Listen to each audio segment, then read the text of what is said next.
الشيطان الرجيم بسم الله الرحمن الرحيم إن الحمد لله نحمده ونستعينه ونستغفره ونعوذ بالله من شرور أنفسنا وسيئات أعمالنا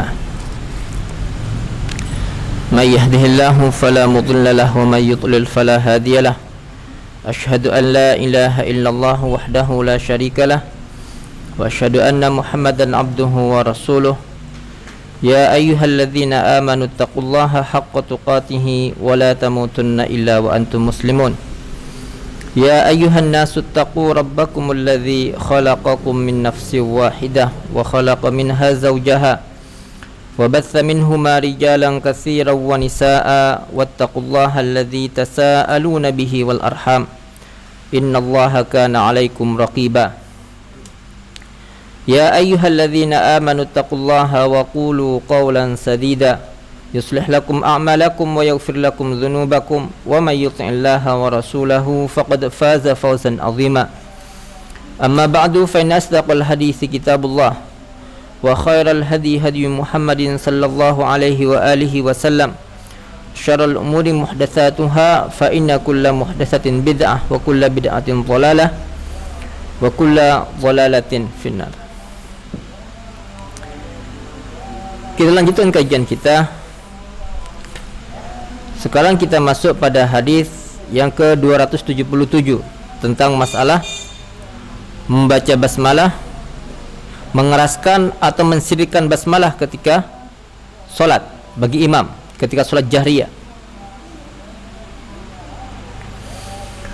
Wa an Anas radhiyallahu ta'ala anhu anna an-nabiy sallallahu alaihi wasallam wa Abu Bakr wa Umar kanu yaftatihuna as-salata bilhamdulillahi rabbil alamin.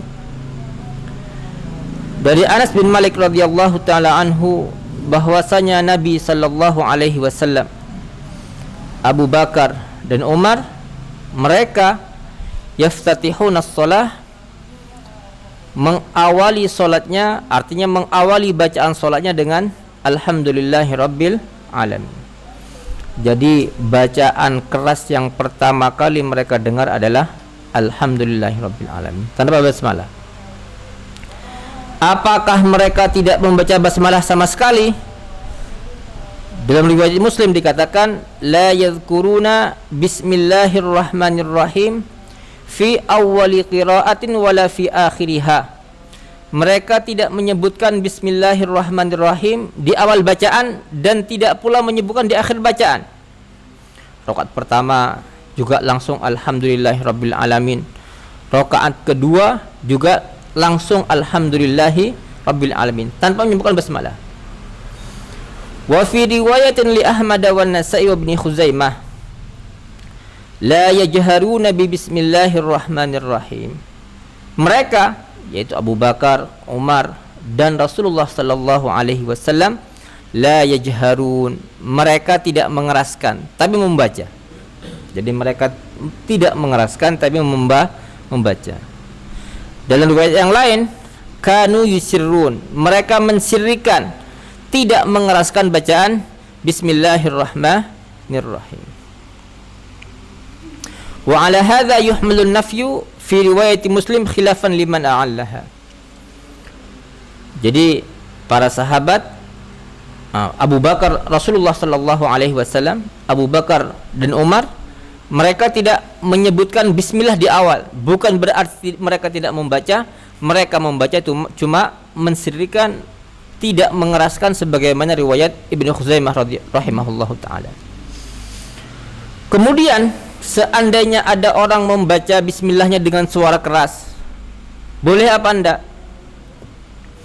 Dalam hadis berikutnya, wa an Nu'aim al-Mujmir qala sallaitu wara'a Abi Hurairah radhiyallahu ta'ala anhu faqara'a bismillahirrahmanirrahim thumma qara'a bi ummil Qur'an hatta idza balagha waladdallin qala amin. Dari Nu'aim al-Mujmir, dia berkata, aku sholat di belakang Abu Hurairah radhiyallahu taala anhu. Maka Abu Hurairah ini membaca Bismillahirrahmanirrahim. Dalam riwayat ini, di situ Abu Hurairah membaca Bismillahirrahmanirrahim dengan keras, sehingga Nu'aim al-Mujmir pun mendengar bacaan Abu Hurairah radhiyallahu taala. Kemudian setelah membaca Bismillahirrahmanirrahim, Abu Hurairah membaca Ummul Quran, membaca Al-Fatihah. Ketika sampai pada bacaan waladhdallin, Abu Hurairah mengeraskan amin. Abu Hurairah mengeraskan amin. Wa yaqulu kullama sajada wa idza qama minal julus Allahu akbar. Setiap kali sujud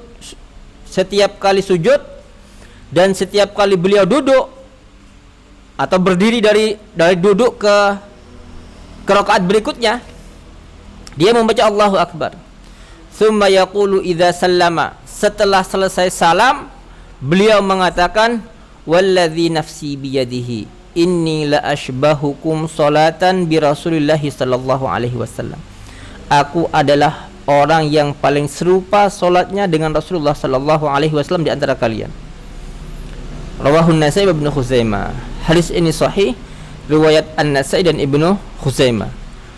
Beberapa riwayat sebelumnya, Pak, mereka menyebutkan Rasulullah sallallahu alaihi wasallam tidak mengeraskan bacaan bismillah. Tapi Abu Hurairah ini membaca bismillah dengan keras.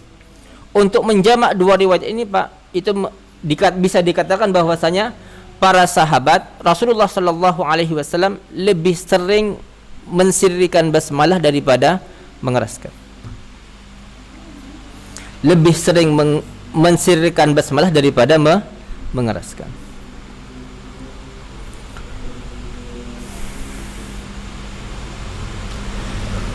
Wa an Abi Hurairah radhiyallahu taala anhu qala Rasulullah sallallahu alaihi wasallam, "Idza qara'tumul Fatihata faqra'u bismillahirrahmanirrahim."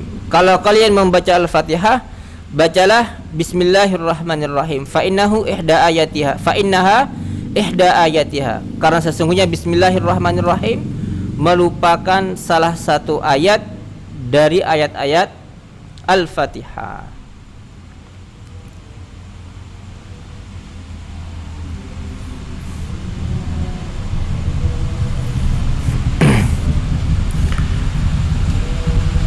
Untuk masalah bismillah ini, Pak, apakah dia termasuk ayat dari Al-Fatihah atau bukan, Pak? Itu memang khilaf di kalangan para ulama. Ada yang mengatakan dia bagian dari ayat Al-Fatihah, ada yang mengatakan bukan. Tapi yang rajih, dia adalah apa? Bagian dari ayat Al-Fatihah. Buktinya para sahabat memasukkannya dalam apa namanya? Dalam mushaf sebagai ayat yang pertama, sebagai ayat yang pertama. Kemudian wa anhu ay an Abi Hurairah radhiyallahu taala anhu qala kana Rasulullah sallallahu alaihi wasallam idza faragha min qiraati ummil Quran. Adalah Rasulullah sallallahu alaihi wasallam apabila telah selesai membaca Ummul Quran Al-Fatihah, rafa'a sautahu wa qala, beliau mengangkat suaranya dan membaca amin. Ini merupakan dalil, Pak, bahwasanya imam pun disunnahkan untuk mengeraskan bacaan amin. Hadis berikutnya, bagaimana sekarang, Pak? Seperti kita ketahui bahwasanya baca Al-Fatihah merupakan rukun sholat. Rukun itu, Pak, tidak bisa ditinggalkan. Kalau ditinggalkan, rakaatnya tidak sah. Karena itu, Pak, kalau ada orang ketinggalan rukun, Pak, jangan diganti dengan sujud sahwi, nggak sah, Pak. Tapi kalau bukan rukun, Pak, itu bisa diganti dengan sujud sahwi. Seperti tahiyat yang pertama itu, Pak, itu bukan rukun, tapi wajib sholat. Ketika ketinggalan lupa, bisa diganti dengan sujud sahwi. Tapi kalau rukun yang ketinggalan, maka tidak sah sholatnya, Pak. Rakaat yang ketinggalan rukun tidak sah. Umpamanya, Pak, ada orang sholat zuhur pada rakaat pertama, rakaat kedua dia sujudnya cuma sekali, lupa, Pak.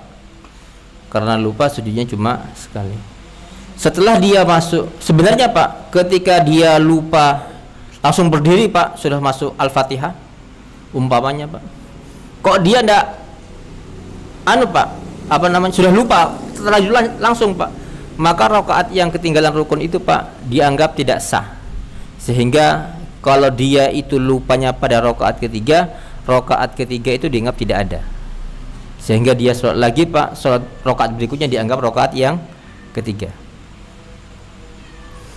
Kadang-kadang ada orang Pak, dia lupa sujudnya cuma sekali Pak, lanjut aja, nanti setelah rakaat keempat langsung masuk salam, dia langsung diganti dengan sujud sahwi. Nggak sah Pak, sholatnya nggak sah. Kenapa? Karena sujud itu rukun itu Pak tidak bisa ditinggalkan, apakah karena alasan lupa atau tidak tahu, nggak sah kalau ditinggal. Ini perhatian Pak bagi para imam. Kemudian Pak, termasuk kesalahan juga yang umum terjadi Pak. Yang pertama itu Pak, jadi ketika ada rukun ketinggalan, imam itu tidak menambah rakaat, tapi mengganti dengan apa? Sujud sahwi. Itu tidak boleh, dianggap kurang. Kemudian termasuk kesalahan Pak yang umum terjadi ketika ada orang itu sholat zuhur 3 rakaat salam namanya Pak. Ada yang ingatkan cuma 3, itu mengawali dari awal lagi Pak, Sebenarnya Pak kalau seperti itu kasusnya, ketika ada orang sholat zuhur 3 rakaat langsung salam namanya Pak, tahiyat kemudian salam. Satu diingatkan, kalau mau nambah 1 aja, nambah 1 rakaat. Nanti setelah salam sujud sahwi. Setelah salam sujud sahwi.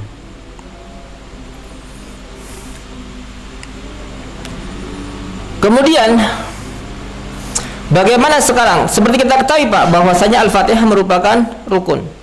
Bagaimana kalau ada orang tidak hafal Al-Quran sama sekali Pak, hatta Al-Fatihah tidak hafal dia? Apa yang harus dibaca? Wa an Abdullah bin Abi Aufa radhiyallahu ta'ala anhu qala jaa rajulun ila Nabi sallallahu alaihi wasallam faqala inni la astati'u an akhudha minal Qur'ani syai'a. Ya Rasulullah, aku tidak bisa menghafal Quran sama sekali. Hatta Al-Fatihah enggak hafal dia.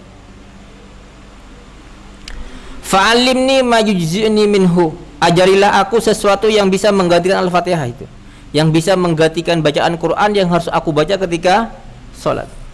Faqala Rasulullah sallallahu alaihi wasallam, maka Nabi sallallahu alaihi wasallam bersabda, qul, katakan, subhanallah walhamdulillah wa la ilaha illallah Allahu akbar wa la haula wa la quwwata illa billahil aliyyil azim.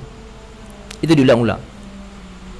Cukup baca subhanallah alhamdulillah wa la ilaha illallah Allahu akbar wa la haula wa la quwwata illa billahil aliyyil azim. Kadang ada orang Pak, untuk menghafal ayat itu sudah susah sekali dia Pak, susah sekali. Memang ada orang seperti itu, suruh menghafalkan tidak hafal-hafal dia Pak. Yang lain bisa menghafal, dia tidak hafal-hafal. Memang ada orang seperti itu. Subhanallah Pak, kemampuan orang berbeda-beda. Terutama Pak bagi orang yang baru masuk Islam. Kadang mereka sudah tua, menghafalnya susah. Jangan dipaksa untuk menghafal sesuatu yang mereka tidak mampu. Tetap diajari. Tapi kalau pas sudah nggak bisa Pak, sambil jalan sudah baca ini Pak, subhanallah alhamdulillah wa la ilaha illallah Allahu akbar. Yang lebih parah Pak, ada beberapa ikhwan kita Pak, ketika orang baru masuk Islam, yang dia jadi pertama bacaan apa ketika sholat? Bacaan niat. Duhur niatnya seperti ini, asar seperti ini. Al-Fatihah belum hafal, niat dicicili. Kalau dia mau sholat sunnah, kalau dia zuhur, kalau dia asar, bingung dia menghafal niatnya sudah berat Pak. Karena memang dalam agama nggak diajarkan, cuma dipaksakan. Karena niat tapi harus seperti itu. Enggak Pak, niat itu cukup dalam hati. Ketika takbir niat sholat zuhur. Seandainya kita Pak, dalam mazhab Syafi'i Pak, niat itu harus diucapkan kapan? Ketika takbir. Mungkinkah baca usolli ketika takbir? Mungkinkah membaca usolli ketika takbir? Tidak mungkin. Karena niat itu rukun, berarti dia bagian dari sholat. Berarti sholat itu diawali dengan apa? Dengan takbir. Diawali dengan takbir. Kalau diucapkan sebelum takbir, berarti bukan rukun, tapi syarat. Karena itu Pak, dalam mazhab Syafi'i Pak, niat itu diucapkan kapan? Dibarengkan dengan ketika takbir Pak. Baca soleh mungkin nggak? Nggak mungkin. Sekarang kalau kita niat dengan bahasa Indonesia dalam hati umumnya Pak, sah apa enggak? Sah. Kenapa? Karena ucapan dalam hati itu bukan bicara. Sekarang sampai seandainya letaknya hati itu nggak sah Pak, aduh kunciku hilang. Bahasa apa itu Pak? Bicara apa enggak? Seandainya itu terhitung membatal sholat? Enggak. Kalau letaknya dalam hati enggak termasuk Pak. Kalau terucap, aduh kunciku hilang, sadar umumnya Pak, enggak sah sholatnya. Tapi kalau cuma dalam hati, enggak masalah. Dan niat cukup dalam hati. Allahu Akbar Pak, niatkan kita sholat zuhur, selesai sudah. Jangan dipaksakan untuk menjadi nawaitu shoma godin, sholli sholat zuhri arba'an raka'atin. Kadang imam juga keliru, sholli sholat zuhri salasa raka'atin lillahi ta'ala. Banyak enggak seperti itu? Banyak. Karena imamnya itu Pak, kalau kita niat dengan sesuatu yang tidak kita fahami, sah nggak niat kita? Nggak sah. Karena niat itu Pak harus hadir dalam hati. Ketika orang itu nggak faham Pak, hadir nggak dalam hati? Nggak hadir. Nggak hadir Pak. Karena itu Pak, bacaan niat dalam fikih, buku hadis namanya Pak. Kita bolak-balik buku hadis Pak, tidak akan ada lafaznya usul, tidak akan ada Pak. Kemudian wa an Abi Qatadah radhiyallahu taala anhu qala kana Rasulullah sallallahu alaihi wasallam yusalli bina fayaqra'u fi adh-dhuhri wal asri fi ar-rak'ataini al-ulayaini bi Fatihatil kitabi wa surataini. Dari Abu Qatadah radhiyallahu taala anhu qala, dia berkata, adalah Rasulullah sallallahu alaihi wasallam salat mengimami kami. Fayaqra'u fi adh-dhuhri wal asri, pada salat zuhur dan asar, di 2 rakaat pertama beliau membaca Al-Fatihah dan surat. Al-Fatihah dan surat. Wa yusmi'una al-ayata ahyanan. Lah ini Pak, kadang-kadang Nabi itu Pak ketika zuhur dan asar memperdengarkan bacaan Qur'annya kepada kami. Keras enggak bacanya Nabi? Keras. Kenapa? Karena Nabi memperdengarkan bacaan kepada orang-orang di belakangnya. Ahyanan, kadang-kadang. Wa yutawwilu ar-rak'atal ula, beliau memanjangkan rakaat yang pertama. Wa yaqra'u fil ukhrayaini bi Fatihatil kitab, untuk 2 rakaat yang terakhir di zuhur dan asar beliau cuma membaca Al-Fatihah. Boleh enggak 2 rakaat terakhir membaca Al-Fatihah plus surat? Boleh, tidak apa-apa. Hadis yang berikutnya Pak, ini masalah membaca Al-Fatihah di rakaat kedua plus surat. Boleh apa enggak? Wa an Abi Sa'id Al-Khudri radhiyallahu taala anhu qala, kunna nahzuru. Nahzur ini artinya menaksir Pak, memperkirakan berapa sih panjangnya salatnya Nabi. Kunna nahzuru qiyam Rasulillah sallallahu alaihi wasallam fi adh-dhuhri wal asri. Kami memperkirakan lama berdirinya salat Rasulullah sallallahu alaihi wasallam pada saat zuhur dan asar. Fahazarna qiyamahu fil rak'atainil ulayaini min adh-dhuhri qadra alif lam mim tanzil as-sajdah. Maka kami memperkirakan berdirinya Nabi di 2 rakaat yang pertama di salat zuhur itu lamanya seperti orang membaca alif lam mim tanzil, surah as-sajdah Pak, 30 ayat. Jadi 30 ayat berdirinya ketika beliau sholat zuhur di rakaat yang pertama, Al-Fatihah plus surah as-sajdah. Wa fil ukhrayaini qadra nisfi min dzalika, sedangkan di 2 rakaat yang terakhir separuhnya. Separuhnya. Wa fil ulayaini minal asri ala qadril ukhrayaini minadz zuhri. Adapun 2 rakaat pertama di salat asar itu seperti 2 rakaat terakhir di salat zuhur. Berarti setengah bacaan surat As-Sajdah. 15 ayat berarti. Kira-kira seperti itu lamanya. Wal ukhrayaini 'ala nisfi min dzalika. 2 rakaat terakhir di salat asar separuhnya lagi. Berarti 1/4 dari surat As-Sajdah. Jadi agak panjang, Pak. Agak panjang. Subhanallah, Pak, kalau di negeri kita, Pak, kadang-kadang iqamah kita wudu, masuk masjid sudah salam, Imam.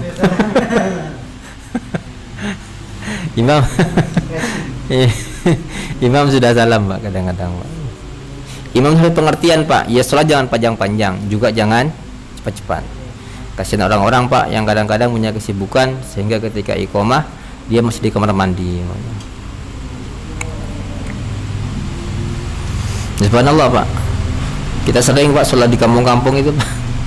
Jadi iqamah kita berwudu, masuk sudah tahiyat akhir. Padahal kita cuma wudu. Subhanallah. Kasihan jemaah yang tua-tua, Pak. Mereka sholat sudah ngoyo-ngoyo berangkat ke masjid, sampai di masjid sholatnya cepat sekali.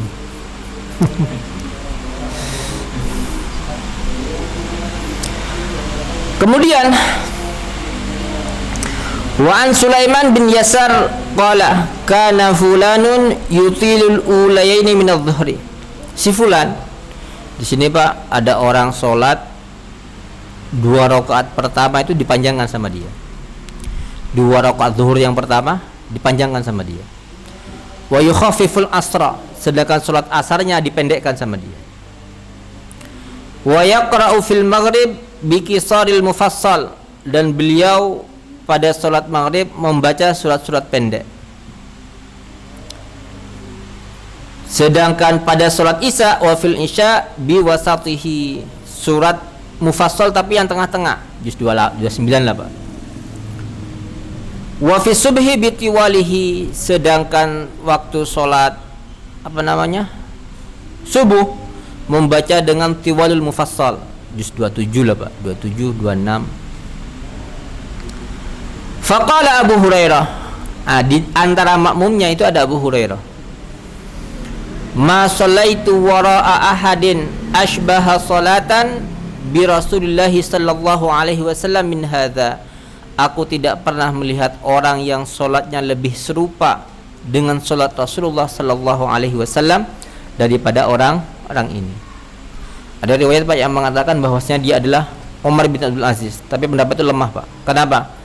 Karena Abu Hurairah itu meninggal, Umar bin Abdul Aziz belum lahir. Kan tidak mungkin, Pak.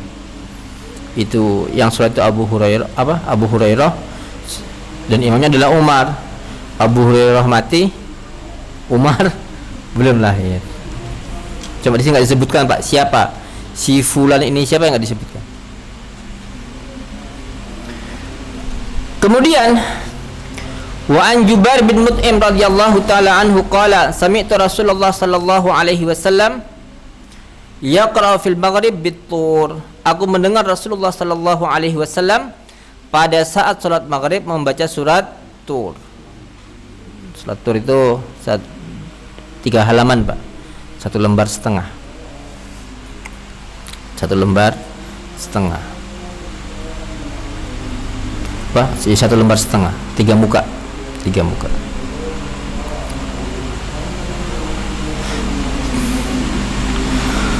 Wa an Abi Hurairah radhiyallahu taala anhu qala kana Rasulullah sallallahu alaihi wasallam yaqra'u fi salatil fajri yaumal jumu'ati alif lam mim tanzil.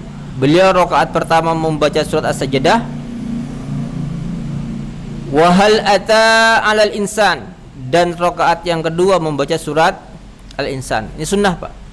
Jadi kalau kita Jumatan di hari Jumat, Pak, disunahkan rakaat pertama membaca surat As-Sajdah, rakaat kedua membaca surat Al-Insan. Tapi sekarang, Pak, Al-Insan dibagi 2 aja sudah sudah bingung nyawanya, Pak. Makmumnya bingung. Walid Tabrani min hadits Ibnu Mas'ud radhiyallahu ta'ala anhu yudimu dzalika. Beliau selalu itu yang dibaca. Di hari Jumat, rakaat pertama membaca sajadah, rakaat yang kedua surat Al-Insan. Beliau terus-menerus membaca itu. Tapi kalau sampai nanti ada imam Pak membaca terus-menerus surat itu, kok nanti makmum ada yang beranggapan itu wajib Pak, sunnah sekali-kali diganti. Sunnah sekali-kali. Takut hal itu mereka kira sesuatu yang wajib.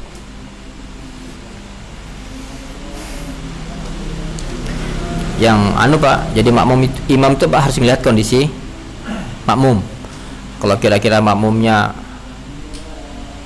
itu Pak banyak kayak di masjid dekat pasar umumnya Pak. Mereka makmumnya kan kadang-kadang banyak pedagang pasar. Subuh itu biasanya rame-ramenya jualan Pak. Ya imam harus ngerti Pak. Daripada nanti mereka nggak sholat sama sekali Pak, kan harus nunggu jualannya. Karena imam terlalu panjang umumnya Pak, ya imam harus pengertian Pak dengan kondisi makmum. Karena ada Pak orang cerita itu Pak, ada sebuah masjid dekat pasar, imamnya sholat panjang, itu makmumnya Pak ngerundel aja Pak di belakang. Ya kasihan makmumnya Pak. Kita harus menghargai mereka Pak. Mereka juga manusia. Yang namanya manusia Pak, kalau mereka jualan kan yang diharapkan kan rame-ramenya jualan kan saat subuh memang. Rame-ramenya jualan saat subuh. Jadi imamnya harus pengertian Pak. Imamnya harus pengertian. Nanti akhirnya Pak mereka bosan ke masjid. Apa imamnya gitu. Akhirnya nggak salah sama sekali. Jangan Pak, kita harus punya belas kasihan kepada mereka.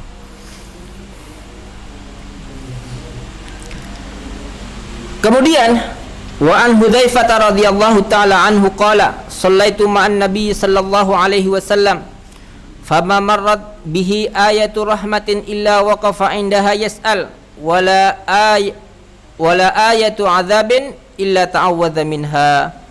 Akhrajahul khamsah wa hasanahu Tirmidzi.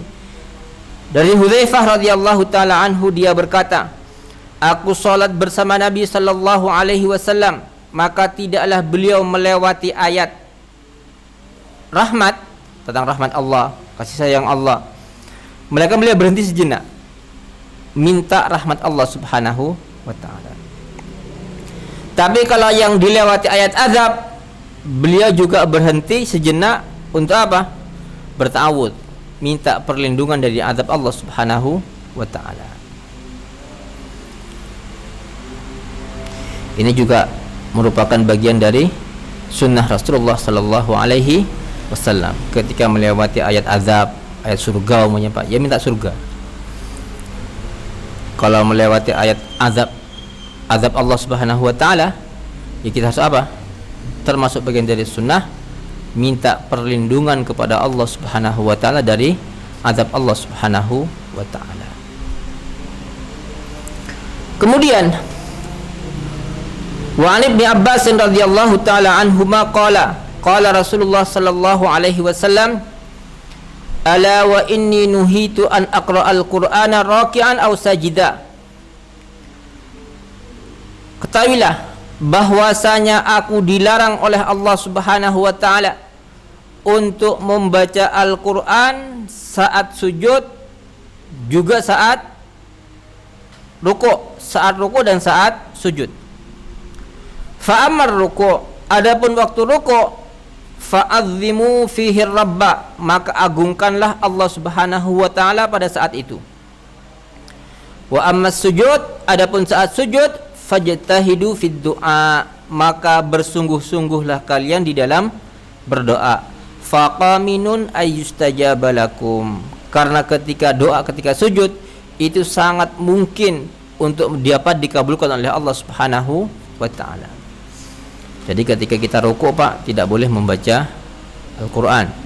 Bagaimana kalau atas sujud? Tidak boleh membaca Al-Quran. Adapun rukuk, kita disunnahkan untuk mengagungkan Allah, mengucap Subhana Rabbiyal Azim. Adapun sujud, maka kita membaca Subhana Rabbiyal A'la. Kemudian disunnahkan untuk memperbanyak doa. Cuma Pak, kalau kita bermakmum harus ikut imam. Jangan memaksakan diri berdoa berdasarkan hadis ini kemudian kita menyelisihi imam. Tidak boleh Pak. Kenapa? Berdoa saat sujud hukumnya apa Pak? Sunnah. Ikut imam hukumnya wajib. Tidak boleh yang sunnah didahulukan atas yang wajib. Dan ini banyak terjadi kesalahan Pak ketika sholat. Kadang-kadang ada orang Pak ingin berdoa saat sujud. Dia sholat bermakmum, kemudian imam hampir selesai Al-Fatihah, dia baru angkat Pak. Atau imam hampir salam, dia baru berdiri. Keliru Pak. Karena dia nyelisihi imam. Karena berdoa saat sujud itu hukumnya sunnah, sedangkan mengikuti imam hukumnya wajib. Kalau kita mau membacakan doa saat sujud Pak, saat sholat sunnah Pak, saat sholat sunnah, kita bebas saat itu Pak. Kenapa? Karena kita tidak ada kewajiban untuk mengikuti imam.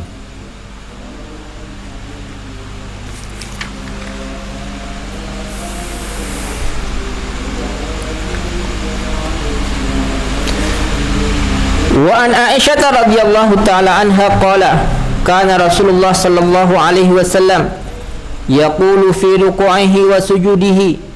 Adalah Rasulullah sallallahu alaihi wasallam berkata ketika rukuk dan sujud, subhanakallahumma rabbana wa bihamdika Allahumma ighfirli.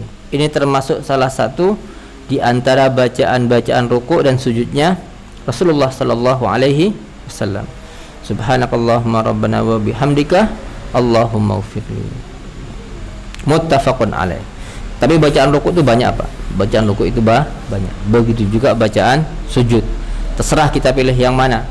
Kalau pengen pendek Pak, subhana rabbiyal azim, subhana rabbiyal azim, subhana rabbiyal azim. Itu bacaan sujud, subhana rabbiyal a'la, subhana rabbiyal a'la, subhana rabbiyal a'la. Seperti yang akan kita baca setelah ini Pak.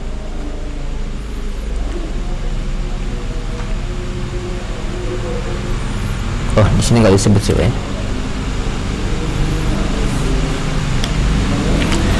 Kemudian wa an Abi Hurairah radhiyallahu taala anhu qala kana Rasulullah sallallahu alaihi wasallam, adalah Rasulullah sallallahu alaihi wasallam idza qama ila salati, apabila hendak salat, yukabbiru hina yaqum, beliau bertakbir ketika berdiri. Summa yukabbiru hina yarka. Ini masalah bacaan takbir Pak, tempat-tempat bacaan takbir. Adalah Rasulullah sallallahu alaihi wasallam apabila hendak salat, beliau bertakbir ketika berdiri. Summa yukabbiru hina yarka, kemudian beliau bertakbir lagi ketika rukuk. Summa yaqul, setelah berdiri dari rukuk, apa yang beliau baca? Apa takbir? Enggak. Beliau membaca Sami Allahu liman hamidah. Kapan beliau membacanya? Hina yarfa'u sulbahu minar ruku', ketika beliau mengangkat tulang punggungnya dari ruku'. Tsumma yaqulu wa huwa qa'im, kemudian beliau berkata lagi saat beliau berdiri, Rabbana walakal hamdu. Jadi ketika berdiri membaca Sami Allahu liman hamidah, setelah tegak berdiri membaca Rabbana walakal hamdu. Summa yukabbiru hina yahwi sajidan, beliau bertakbir lagi ketika turun untuk sujud. Summa yukabbiru hina yarfa'u ra'sahu, kemudian beliau bertakbir lagi ketika mengangkat kepalanya. Summa yukabbiru hina yasjud, kemudian bertakbir lagi ketika hendak sujud lagi. Summa yukabbiru hina yarfa', kemudian setelah dari sujud ke berdiri, beliau bertakbir lagi. Summa yaf'alu dzalika fi sholati kulliha, kemudian beliau melakukan itu semuanya dalam salatnya. Wa yukabbiru hina yaqumu minas sintaini ba'dal julus, dan beliau bertakbir lagi setelah selesai tasyahud yang pertama. Tasyahud yang pertama berdiri, beliau membaca takbir lagi. Jadi yang enggak takbir itu Pak cuma ketika berdiri dari rukuk. Yang dibaca apa? Sami Allahu liman hamidah. Sampai di sini Pak, mungkin ada pertanyaan Pak sebelum kita akhiri taklim kita.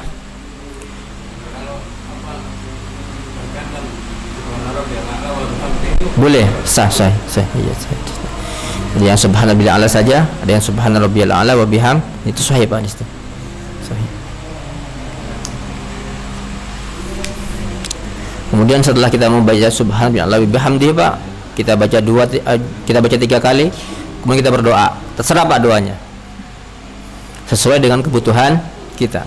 Karena berdoa itu Pak, kapan kita khusyuk untuk berdoa Pak? Ketika kita merasa butuh dengan apa yang kita minta. Jadi doa itu Pak, sampean butuh apa saat itu? Minta kepada Allah apa yang sampean butuhkan. Karena ketika itu Pak, kalau sampean butuh sesuatu, saya minta kepada Allah, hati sampean hadir, tidak ghafil Pak, tidak lalai hatinya. Kalau sekarang kan tidak Pak, doa dipimpin. Bahkan ada orang Pak, kalau nggak dipimpin, tidak pernah berdoa dia. Tidak Pak, memimpin doa bukan sunnah Nabi Sallallahu Alaihi Wasallam. Nabi nggak pernah memimpin doa. Nabi tidak pernah memimpin doa. Meskipun beliau kadang-kadang berdoa di depan umum, seperti ketika khutbah Pak, beliau berdoa. Tapi beliau tidak memimpin doa. Yang ada pemimpinnya dalam apa Pak? Salat dan kenegaraan Pak. Safar itu ada pemimpinnya. Tapi kalau untuk berdoa Pak ada pemimpinnya? Enggak pernah Pak. Nabi tak pernah memimpin doa. Paling cuma nyuruh orang-orang untuk berdoa. Tapi kalau memimpin doa Pak enggak pernah. Insyaallah bangke cukup sekian kajian kita pada hari ini. Karena saya ada perlu Pak ngambil barang. Setelah saya harus ke Jember segera Pak. Saya sudah menjamak tadi karena sebuah keperluan. Insyaallah Pak, pekan depan kita akan masuk pada hadis yang ke-293. Aqulu qawli hadza wa astaghfirullah li wa lakum innahu huwal ghafurur rahim. Subhanakallahumma hamdika asyhadu an la ilaha illa anta astaghfiruka wa atubu ilaik. Assalamualaikum warahmatullahi wabarakatuh.